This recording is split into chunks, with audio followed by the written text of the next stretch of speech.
Artificial intelligence coverage continues this morning on Erie News Now Sunrise. Yeah, we were focused on it all last week, and throughout those 5 days, we were hearing about how many different industries were being impacted by artificial intelligence. Erie News Now's Megan Selensky live in studio this morning with how a local professor is having to adapt to AI in her classroom. Good morning, Megan.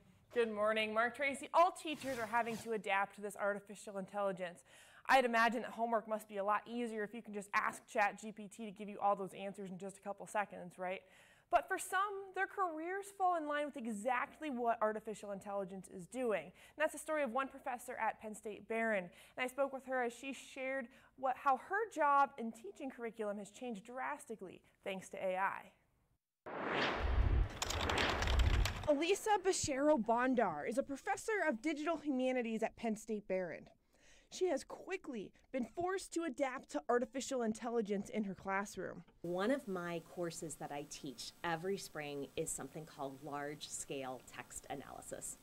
And when the excitement happened over ChatGPT, it was like November 2022, I was getting ready to teach the next, and I was thinking, oh no, you cannot. I realized right away I could not teach that class without exploring intensively what's going on with AI.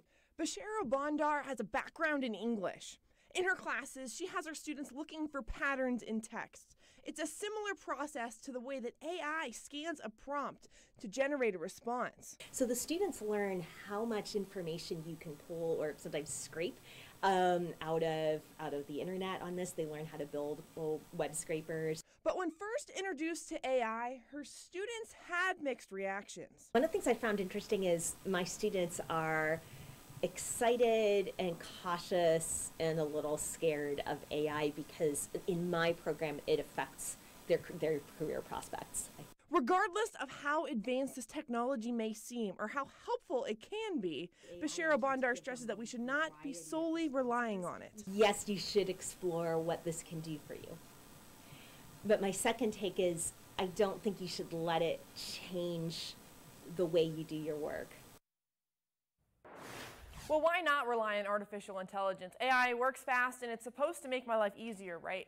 Well, Beshero-Bondar says that we should be cautious of where artificial intelligence is pulling its information from. It's still new and they're learning exactly how this technology works.